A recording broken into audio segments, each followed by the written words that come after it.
جی السلام علیکم۔ چین میں مکمل فلی فنڈڈ ماسٹر یا پی ایچ ڈی کرنا ایک خواب نہیں ہے، یہ ایک حقیقت بھی بن سکتا ہے اگر صحیح وقت پر صحیح طریقے اور ریلی ایک مؤثر انداز سے ایک چائنیز پروفیسر کو ریچ آؤٹ کیا جائے۔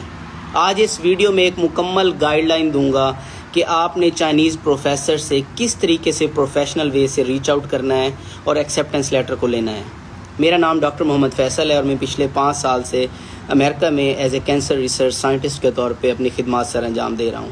آج اس ویڈیو کو بنانے کا مقصد بیسیکلی ان سارے طلباء کے لیے ہے جو بیچلرز ماسٹرز کر کے بیٹھے ہیں اور بالکل ڈپریشن کا شکار ہو جاتے ہیں کہ چائنیز پروفیسر یا کوئی بھی پروفیسر ان کو ریسپانس نہیں دے رہا۔ تو اس میں سب سے امپورٹنٹ ہوتا ہے کہ صحیح وقت کا انتخاب کریں کہ ہم نے کب کنٹیکٹ کرنا ہے۔ تو چائنا میں کنٹیکٹ کرنے کا جو بہترین ٹائم ہے وہ اگست سے نومبر ہے، کیونکہ اس ٹائم چائنیز پروفیسرز کے پاس ایک اسپیسیفک اپ کمنگ سیشن کے لیے سپرویژن کی ایک پرمیشن ہوتی ہے، اور اس ٹائم وہ نئی سی ویز کو، نئی چیزوں کو دیکھ رہے ہوتے ہیں کہ کون ان کے پاس ریچ آؤٹ کرتا ہے۔ جب آپ نے پراپر ٹائم پہ ریچ آؤٹ کیا ہے، اس میں سب سے امپورٹنٹ آ جاتا ہے کہ ای میل کیسے لکھنی ہے۔ ای میل کا ایک پراپر اسٹرکچر ہوتا ہے، آج میں وہ ساری چیزیں بتاؤں گا آپ کو۔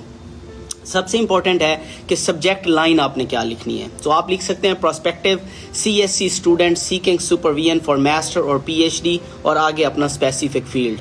اس کے بعد ہوتا ہے کہ ای میل کی باڈی کیا ہے، مین جو ہے اس میں شارٹ انٹروڈکشن دینا ہے، اپنا نام، کنٹری اور ڈگری کا انٹرسٹ۔ اس کے بعد ریسرچ انٹرسٹ 2 سے 3 لائن کا جو پروفیسر کی ریسرچ کے ساتھ میچ کر رہا ہو، اور اس کے بعد آپ نے اپریشیشن کرنی ہے اس کے ریسنٹ ورک کی، اس کا کوئی ریسرچ پیپر یا پروجیکٹ کے بارے میں بات کرنی ہے، اور اس کے بعد ریکویسٹ کرنی ہے CSC کی سپرویژن کی، اور آفر کرنی ہے اپنی CV پروپوزل اور یہ ساری چیزیں۔ اور CV کے اپنی ای میل کے اینڈ میں آپ نے ایک تھینک یو کا نوٹ کرنا ہے اور کہنا ہے کہ اگر آپ مجھے سلیکٹ کریں گے، چانس دیں گے، تو ایک آپ اچھی اس کے ساتھ کورسپونڈنس چلائیں گے۔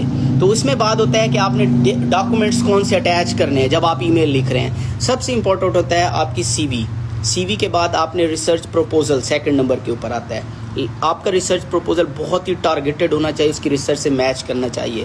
3 نمبر کے اوپر ٹرانسکرپٹ، ایک PDF کی فائل ہو، اور 4 نمبر پہ آتا ہے آپ کی انگلش پروفیشنسی جس میں IELTS یا TOEFL ہو۔ یہ ساری چیزیں آپ نے اٹیچ کرنی ہے، اور